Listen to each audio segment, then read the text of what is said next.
to this series of videos on potential games you can buy for someone who might be interested in playing games or is interested in playing games. And in this video, we'll be talking about games for people who enjoy casually playing games but aren't necessarily into really complex games, or maybe they're not, also into playing games like, every week. This is a very affordable game.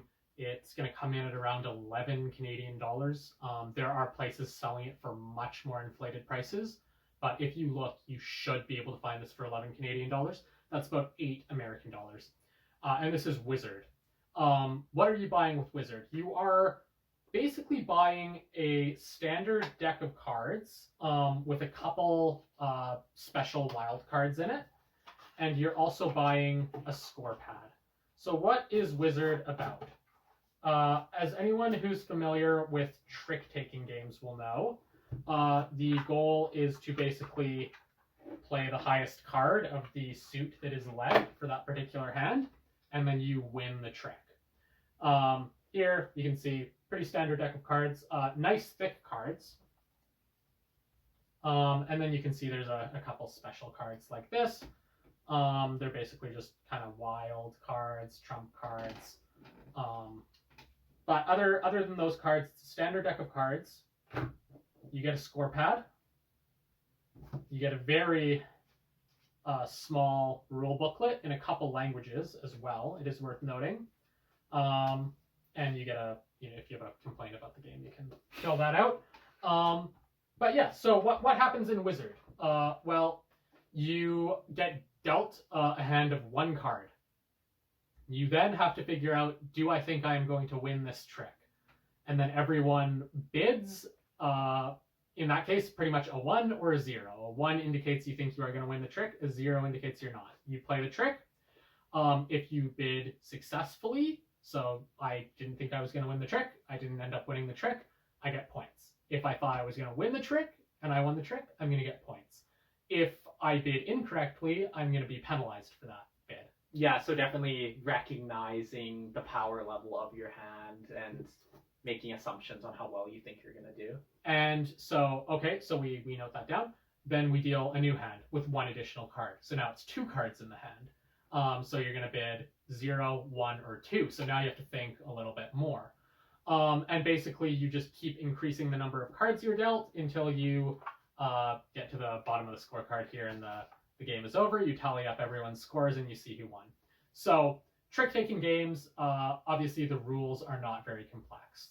It's basically a piece of paper is the rules. But where the strategy comes in is figuring out, can I anticipate what is going to happen throughout this round? Oh no, maybe I bid too high. I've got to find a way to slough off cards that are not going to be good for me now. There's a lot of strategy as you're playing a very simple game, and I think that makes Wizard a great addition to anyone's collection. And if you know someone who likes playing standard card games, I think they're definitely going to really enjoy Wizard. I like Wizard. I play Wizard with my friends when we're looking for a more casual game.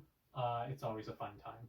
Yeah, I think there's something to be said for a game that the barrier of entry, like you said, is quite low, but then there's a lot of potential strategic depth there. So it's not hard to learn, but there's a lot of plays you can make within the game as you go.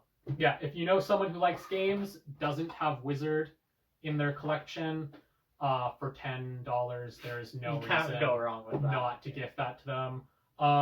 Good stocking stuffer, even, for $10. Wizard is a good choice in that regard. The next game is a cooperative game, and this one's going to be good for teenagers as well as adults. It's kind of like a fantasy setting with mice as the heroes, and you're basically on a quest as mice, and you have to evade monstrous enemies who are cats and spiders and stuff like that. And yeah, you're playing with your friends, you're playing against the game, and everyone should have a cooperative game in their collection, and Mice and Mystics is one of the better ones that we own. Yeah, I agree with what you said.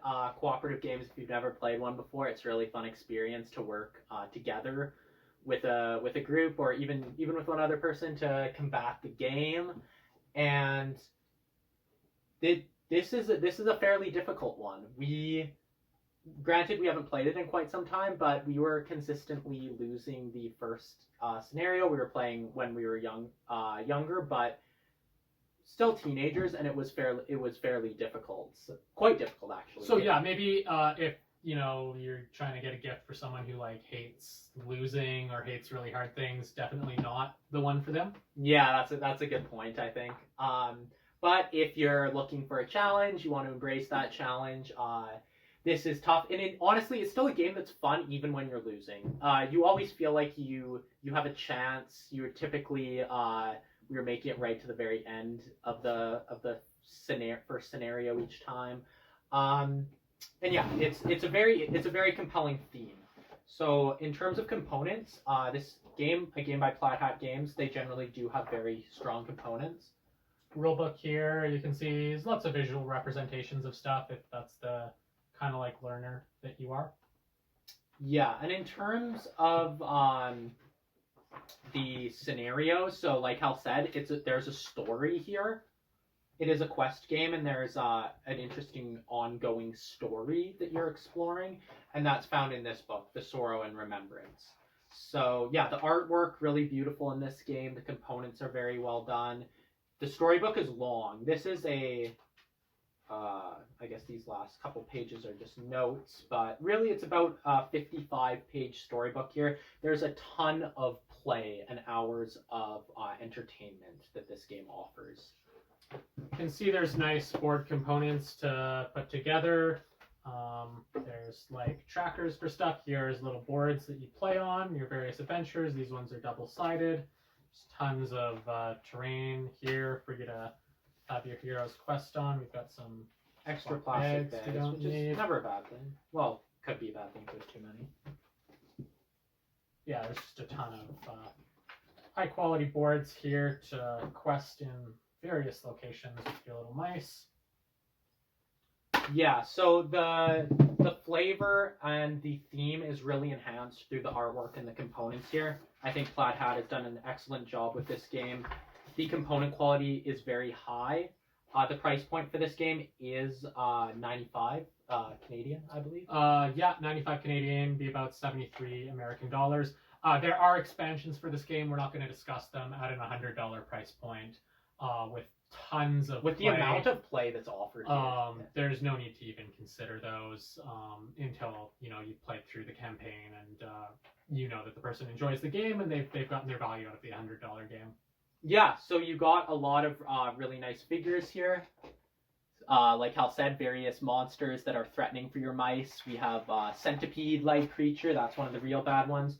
The main enemies are typically going to be rats. So we have them here. Swords, sort of anthropomorphic rats and mice. Each hero is a unique sculpt, so that's really nice. See if I can find... Can't find the wizard here. It's somewhere in here. But for example, you have like the thief has like a nice cloak, and Nez with the big hammer is sort of the blacksmith worker type. And they each have their little sheet with their attributes, and if you want to know their story, it's on the back. Yeah, so I think the flavor of this game is very strong. The difficulty level is compelling if you like a challenge. It's a hard game to beat. And yeah, the cardboard components are really nice. You have like clock, sand clock, various pieces of cheese to designate the passage of time on the clock. There's a time element here. And yeah, just really nice components. You have cards. Oh, that's right. You have items. So you can equip your hero in a typical sort of fashion where in a game, one of these games where you're playing a hero, they can build up their inventory, their items, and become more powerful over the course of the game or campaign even. So for example, you can equip them like Button Shield, Hammer of Nadon. You have like fancy items you can add to them, and you can feel your character grow in strength a little bit as they gain new protection or abilities or dice rolling power or strength. That's well represented. Yeah, I mean this is a good game if you usually play a game with your friends like once a week. you could play this game once a week for, a matter of months, and you could have your ongoing story. People would probably have a good time with that if they're into the cooperative games, if they're into the challenge, if they're into like having their character who becomes stronger as they play. Yeah, there's a nice progression. The story is good too. You can really get into the story, see how once you've completed the first mission, now you're waiting to find out what happens next time. The story element here is strong. I think that's about all to be said for Mice and Mystics, really. There's a lot to be offered, although it is a more expensive game at $95. I think with the amount of play here and the quality of components, I think it's a reasonable price. You're going to get a ton of hours of play, and the boards, the theme, the components, it's all very strong. It's well made. Who this would not be a good gift for? Someone who likes like adversarial play, like where you're facing your opponent playing against them. Someone who likes like an easier game, doesn't enjoy losing very much. People who don't like fantasy theme, or who don't like kind of humanoid animals, not going to be good for them. There's some level of complexity, certainly. Yeah, I'm thinking in terms of the games on this list. Wizard is easier. Wizard certainly. I would say, this may be around the same level of Memoir 44. I think that's fair. Yeah. So, that's about all we have about Mice and Mystics. Cute game. A lot of people will like this, and you can play it with your friends together and win or lose as a team. Yeah, so Memoir 44, this is the main game itself. It's going to come in for around $77 Canadian. That's going to be about 59 American dollars. That's pretty average for a board game. This size box. yeah, this is a standard size board game. And yeah, it's we haven't noted the company. This is Days of Wonder. Some of their games, older games, have been discontinued and out of print, but Memoir remains. I think that speaks to the classic game that it is. For those of you who are interested in history or historical games, this is one of those. It is based on World War II. It's what's classified as a light war game, so it's not going to be a really heavy war game. If you're sort of new to wargaming, you need not be intimidated by that. Memoir 44 is quite an accessible game. It's an accessible rule system, but there is a nice amount of strategic depth to it at the same time. Yeah, so for context, if you're thinking, should I be buying this for what kind of age group? For reference, we were playing this in elementary school. That's probably not the target demographic. That's more of an anomaly, I would say. Yeah. But anyone kind of ages 13 and up is probably going to understand the game. And then if they like history, or they like board games, or they like kind of games where it's 2v2. Like fighting, there's dice, you're trying to eliminate enemies. Yeah, it's going to be very probably an enjoyable experience for them. Let's pop it open. Just give a quick look at what's going to come in here. Yeah, I was just going to say, as a potential parent watching, looking for a game for maybe a teenager or potentially a kid, bit of an older kid or teenager maybe, I would say if they're interested in games, this is actually a good way to get them interested in something that is historical or a bit educational, because it is a game and it's fun, but they will naturally learn about history and about the Second World War through playing this. So there's a nice educational element to this one. And that's not to say it's a game for kids or teenagers. Adults are going to have a lot of fun with this game. Absolutely. We still play Memoir 44 and enjoy it. Yeah, this is one of my all-time favorites. Great game for adults, great game for people who are interested in even a bit more complicated games. There's a lot of depth here. We'll get into the expansions. But like Hal said, first, let's give you a quick look. Rulebook, pretty thick, but don't be intimidated. A lot of this is various battles you can fight. Yeah, you don't need to look at these unless you are playing that particular battle. It's also nice, you can see there's a historical write-up about the battle.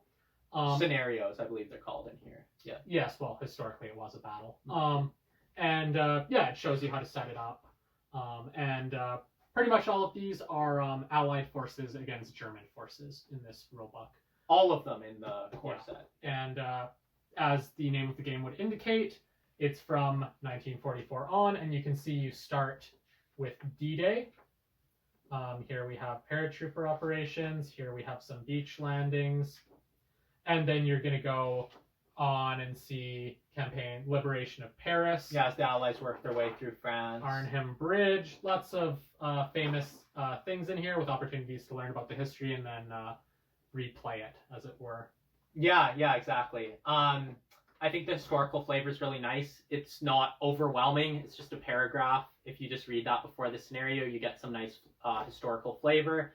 Then you also, in terms of strategy, there is depth there. You do feel like you're a commander of the Allied forces or the Germans, and you're making interesting strategic decisions about where to allocate your troops, where to focus on, what elements of the battle, where to advance, where not to. There's a lot there. Here you can see the board. Here you have the standard land board, and then for the D-Day landing operations, you get a beach board as well to put your tiles and your units on. Production quality is pretty good here.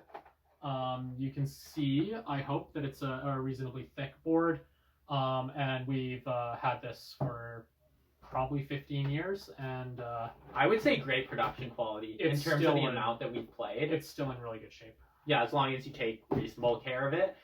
Yeah, it is a modular board with hexes, so it's movement based. The tiles, your terrain, you get to make it yourself. What's interesting too is maybe you just want to make your own scenarios. You can use the tiles, set things up. It's really what you want it to be if you want to get creative with it.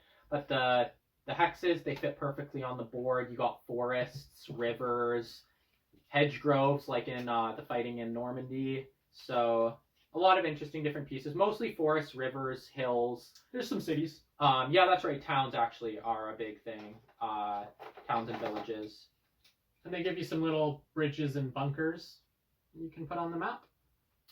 And yeah, let's just get into the dice and then the figures. So the dice, they're interesting. They're nice, colorful dice. It's not going to be your typical six-sided dice. There are symbols. You got infantry, grenades, tanks. Those apply to the symbol you're fighting against. We won't really get into the rules, but the dice are nice and colorful and unique. Here you have holders to put your cards on. There's 3 that connect, and you're going to put your hand in here, and you'll be able to see it. Nice. You don't have to, set it down and pick it While back you're up. moving your pieces around, yeah.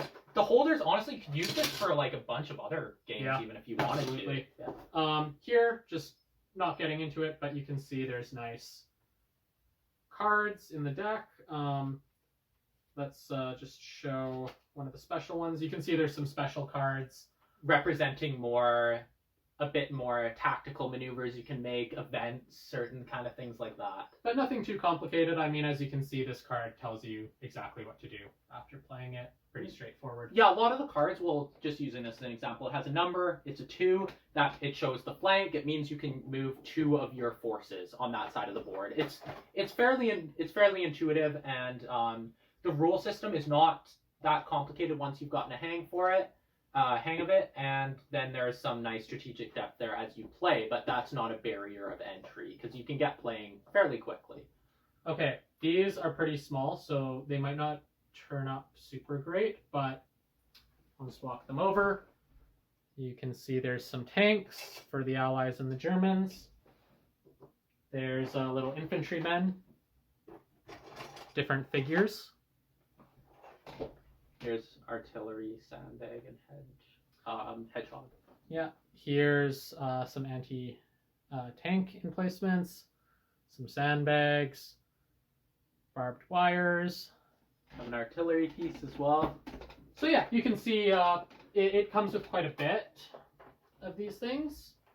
Yeah, you got a lot of pieces out of this. You'll be able to fight all the battles that are included comfortably. So, now maybe Memoir is actually a game that you are familiar with, and either you have it, you've bought it for someone, you're looking for another gift.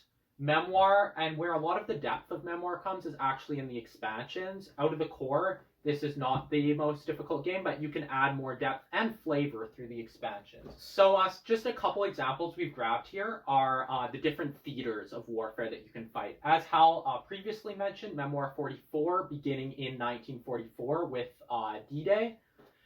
So these add various other theaters of the Second World War to your Memoir 44 games. Great example here, the Pacific Theater. You can fight the Japanese versus the Americans and the U.S. Marines. This is an excellent expansion. As you can see by how battered this box is, this has seen a ton of play. It adds a lot of really interesting things. You get battleships, jungles, caves, really things that very well represent the different nature of warfare on the islands, in the Pacific Theater. How about this one? Yeah, each of these boxes also comes with army figures. So this gives you Imperial Japanese army figures. This gives you Soviet army figures. And they come with a booklet of missions related to that specific theater. Here you have the Eastern Front, and it has features like a political commissar, things like that. Yeah, it adds some interesting new rules, and the rules, honestly, they're not too much, and they really enhance the flavor. Like the commissar, it affects the way you can play, and that really well represents the nature of those elements in the battles. So remember, you have to buy Memoir 44. You cannot just buy this box. Oh, I want to have my Soviet army. The items you need to play are in here. That's a good complementing the game. These front expansions are coming in at about 35 Canadian dollars, 27 US dollars. Pretty affordable. If you have a big budget for the person you're buying for, you could even pick up the core game and one of these as well. They also have campaign books. So if you want to make your memoir a little more complicated, you can basically have the impacts of the battles have effects on subsequent battles, and you can play out a campaign and you can see who won, and there's details about a campaign included in the book. This is going to come in at about 53 Canadian dollars. That would be around 40 US dollars. Just note that some of the campaign books require you to have specific expansions already. So this is a campaign in the Pacific Theater. Can't use this book without having the Pacific Theater expansion. So don't buy this unless the person already has, a decent amount of expansions. Yeah, I was gonna say a campaign book should be one of the later expansions you're getting for Memoir, because it does rely on pieces from various previous ones. There's also two big box expansions. There's the equipment pack, and there's the basically the air pack, which adds aerial combat to the game. These both come in at around 70 Canadian dollars. That's going to be 54 American dollars. Again, they're kind of adding rules and components to the game. Not something you need to pick up right away. Once someone's enjoying Memoir, if you know someone who enjoys Memoir, they don't have these big boxes. Could be a good purchase, but definitely not one of the ones you should make right away. Yeah, something I'll say about the equipment pack is I do actually think these army packs are better expansions. I'll say that because... Well, they're half the cost. Yeah, but even in terms of what you're getting a ton of really cool figures, but the rules they introduce are actually rules that already exist in these packs, but are just represented with like badges, and now you get like, now I actually have a sniper figure, which is really cool if you're playing a lot of Memoir, but definitely something I'd say only get if you're really invested in the game. Yeah, here is another kind of aesthetic expansion. You can buy new boards to represent combat taking place in different terrain. Here you have a board that is one side kind of tundra terrain and the other side desert terrain. Again, if you're someone who likes kind of the aesthetic look, could be a good purchase, but in terms of value, not something to buy for someone right away. I will say if you're playing a lot of Eastern Front, most of those scenarios are played on the tundra recommended in the book, and it does look a lot better, but again, not necessary to play the game. And then here you have the final item. I'll let you explain this one. So this is a battle map. So something with the modular tile system that you set up your scenarios. Sometimes the setup of a memoir game can take a little bit of time. And this is just trying to address that. It's a pre-printed map. So that means all the terrain is already on just the big maps that are included. Well, it's one big double-sided map. And it also plays a mode of the game that we haven't mentioned, which is called Overlord. So this is a massive scale memoir battle. It's actually the size of 2 regular size boards, and there's special rules and cards involved for this. So to play one of these maps, we don't have the expansion right here, but there is a Overlord expansion, which is the size of one of these army packs, and that will be required to play one of the maps, and it comes with a special Overlord deck of cards. So again, this is more an expansion I would really just recommend to someone who's very interested in the game, has already played a lot of Memoir, and is looking to dive in deeper with big, larger scale battles. Maybe if there's a few friends that they're playing, or there's a group, the big scale battles are really good for accommodating that. They play well with like 4 people, maybe 2 on each team. So if you want to play Memoir with a few more people, I highly recommend the Overlord. Hang on. No, I would be more cautious about this. So first of all, this is difficult to find in print. Retail prices have gone up quite a bit for this. I was able to find this one online for about 56 Canadian dollars, but for what's included in here, that doesn't represent good value. The other thing, as Max noted, you need the Overlord expansion to play this. The Overlord expansion is out of print and very difficult to find. So in general, if you see one of these in the store, I would probably not buy it unless you know for sure that the person you're gifting it to has pretty much every expansion that exists for Memoir 44, apart from this. So I'd be pretty cautious with that kind of expansion. Yeah, that's a fair point. So last thing to mention for Memoir, my personal recommendation is obviously you need the core set to play. Maybe that's not apparent, but you do need this for everything. So what I personally recommend is if you've bought this, maybe in the future, or if someone already has this, the 2 expansions I recommend getting are these two here. Because the first campaign book with the Eastern Front and the Soviets isn't in print. You can maybe find it on their website as a PDF, but this is just the easier route to go. And that's getting the Pacific Theater expansion, which will give you the Imperial Japanese Army, like Hal noted. And then the campaign book will be a massive amount of scenarios using the Imperial Japanese Army. You have a lot of fighting on the islands, special rules for that. And there's an enormous amount of play to be had with just these 2 expansions. So this is my personal recommendation in terms of Memoir, is definitely this is where you begin. And I definitely wouldn't buy these at the same time unless you had a strong reason to. I would say try out the game and see if you like it. But then these 2 expansions are the way to go. Yeah, and if you have $35 more, definitely, no harm buying the Eastern Front expansion. That's a fun expansion. You can get lots of play out of that for $35. Yeah, absolutely.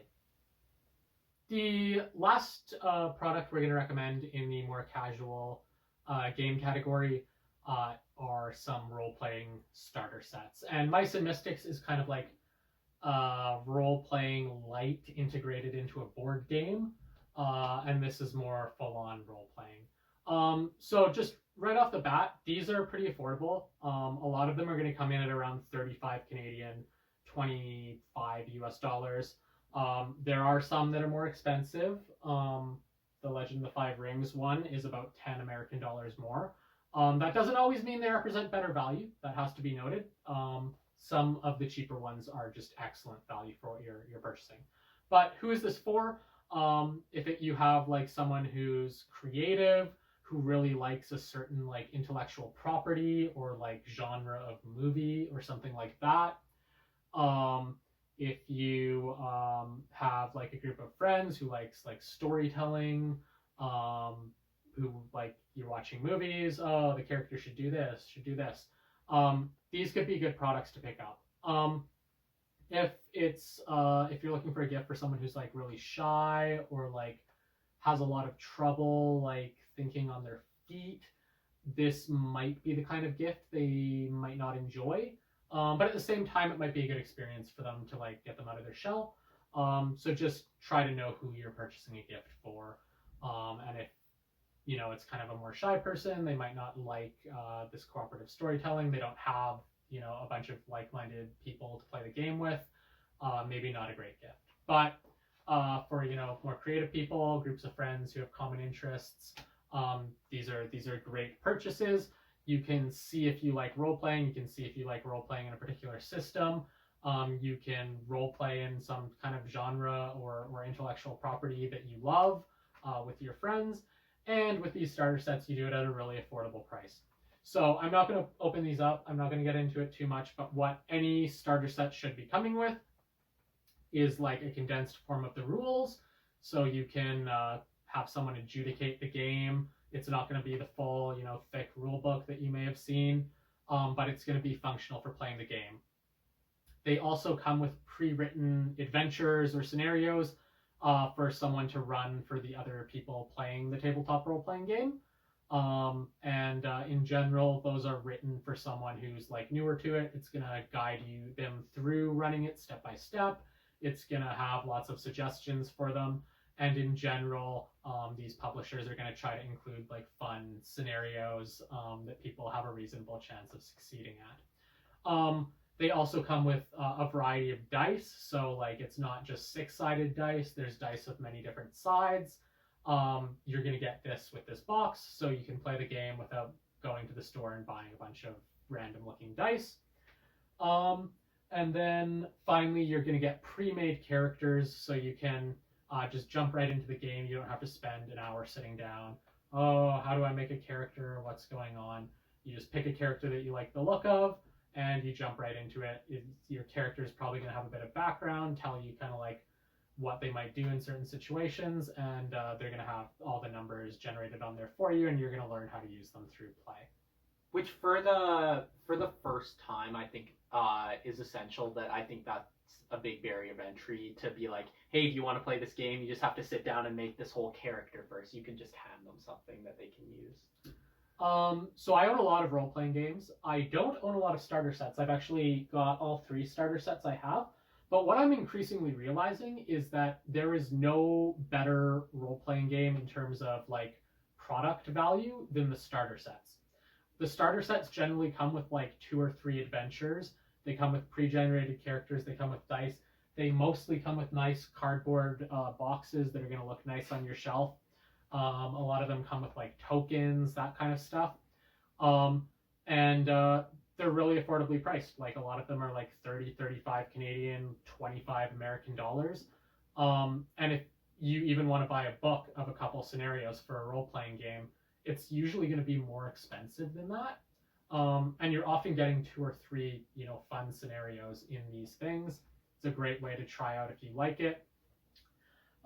There are starter sets for tons of systems. Everyone's heard of D&D. Maybe you think the person you're buying a gift for would like trying out D&D. D&D has a starter set. D&D has a Stranger Things themed starter set. There's like Star Trek, if the person likes Star Trek. Fantasy Flight has Star Wars product lines. You can play as a Jedi. You can play as a smuggler. Rebel Alliance. Yeah, too. they have starter sets for those. You have kind of like fantasy themed starter sets. You've got science fiction starter sets. You've got like horror game starter sets. You should be able to find, if you know the person is someone who's open to trying role-playing games, they've got some people to try it out with, you should have no trouble finding a starter set that's going to be right for their particular interests. And they're going to get a ton of value out of that. Even if they don't end up loving the game, they're probably going to get like at least 10 hours of entertainment out of it for a group of people for like $25 US. And then they know, oh, this isn't my thing. I guess if they don't like it, they're probably not playing the 10 hours, but at least you've tried it and you have an idea. What I would say is hopefully you don't give up after 3 hours of gameplay. Yeah, I give it a chance. Yeah. Yeah. So really excellent value. Just unlike the other board games, you probably have an idea if the person likes board games. You might not have an idea of if they like role-playing games. So this is a gift where you have to think a little bit more of, is the person going to like being put on the spot, having to kind of come up with ideas. Things to say, like make their own decisions in the game, which is certainly not for everybody. Yeah. So just think about who you're purchasing a gift for. Think about if they're the kind of person who's going to like kind of like an interactive storytelling experience with some rules to adjudicate what happens in certain situations. In terms of who the game might not be for, like in addition to what you said, I think if that person is not the type of person who you think will want to run a game, unless there's someone they know who really would want to do that, and they could just be a player of the game. Yeah, that's a good point. What I will also say is like some of these are going to be really good gifts for like a teenager, but just know who you're buying for. So like if it's a 14-year-old kid, don't get them like a horror game probably, unless they're really like consuming horror movies and it's their favorite thing and all their friends also like that. Just be mindful, like D&D is a pretty safe bet. Like Star Trek is like a family show. The Star Wars is a good example. Star Wars is a pretty safe bet. So yeah, maybe don't get them like Cyberpunk or like Call of Cthulhu if it's like a younger person. Yeah, especially probably Cyberpunk. Well, then maybe they're interested. A Legend of the Five Rings, I think that fantasy theme, I think could fit that build of a potentially a teenager playing the game. Yeah, D&D is kind of giving you like European generic like fantasy world. This is kind of drawing more from like Japanese history and adding a fantasy spin to it. So if the person doesn't really like the European themed fantasy, there's still going to be a game for them. There's a ton of these starter sets out there, and any good game store should be carrying a bunch of these. Yeah, or if not, you should certainly be able to find them online. Absolutely, but, these are easy to find online. But yeah, Amazon kind of situation.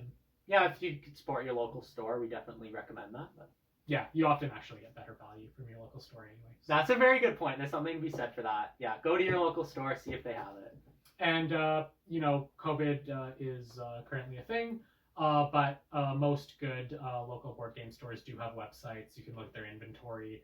Curbside pickup is another thing that's typically offered. Good ones also have like product descriptions online, so it should be a good way to get information from the safety of your home if that's your preference. Yeah, absolutely. So you've seen our run through of the various games we recommend for more casual game players. And just as a brief overview to conclude here, we have a great game for those interested in historical games and 2-player competitive games. So that's Memoir 44. Mice and Mystics? Mice and Mystics, I think you're going to get up to 4 players. It's a cooperative game, and you're playing against the game. You can play it as like iterated scenarios, but you're probably going to get more bang for your buck playing it as an extended campaign where your characters kind of engage in that narrative. Progress through the story over time. Yeah, and then Wizard here. Yeah, Wizard is, I believe you can get... I don't know if there's a specific player limit on Wizard. I think you're going to want to play it with 4 is the optimal number to play it with. But there's no player limit written on this box here. You're probably going to want to be in the range of like 4 to 5 players is going to be your best experience with Wizard, but I think it's possible to play with 2 or 3. You're just going to play a longer game with more rounds because it's going to take longer to draw through the deck. Yeah, so this being a nice cooperative group game, Wizard being a competitive group game. So very different experiences offered by each of these. And then finally, of course, as we just discussed, we have the role-playing games. Yeah, and any good role-playing starter set is going to be including materials for 1 person to run the game and at least 4 people to be playing it. So kind of another a cooperative group game, but just in a different format. There's a little more creativity and improvisation. Freedom of choice there, yeah. Yeah, I mean, you can get more out of this because you're limited just by your imagination. You can do exactly what you want, but here you're given choices, and if you're someone who likes just having to choose from predefined choices and still get to engage in a narrative, that's going to be better for you. Yeah, I think that's a really good comparison. So there you have it. Hopefully this list was useful for you.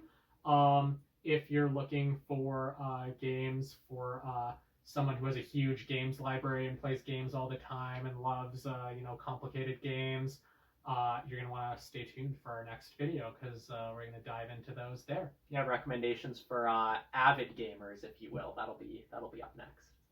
And if you haven't seen the other videos yet, we have recommendations for kind of young gamers, and we have recommendations for we call it entry-level gamers. Maybe you have a friend that you're trying to get interested in board games. Maybe the person has expressed, hey, that's kind of cool, but they only own like Monopoly. You're going to want to check out that video to see some good things to buy for them. Recommendations for sort of a first game to really test out another game aside from those basics of Monopoly, like you said, Life, those type of games. So just last point is if role-playing games was something that sounded interesting to you and it's somewhat new to you, we have numerous videos on our channel talking about role-playing games, so definitely go check those out if that was a category we mentioned in this video that you found appealing. Yeah, and more to come there in the near future for sure as well. All right, once again, we hope it was useful, and until next time, happy shopping, I guess. Yeah, take care, stay safe out there.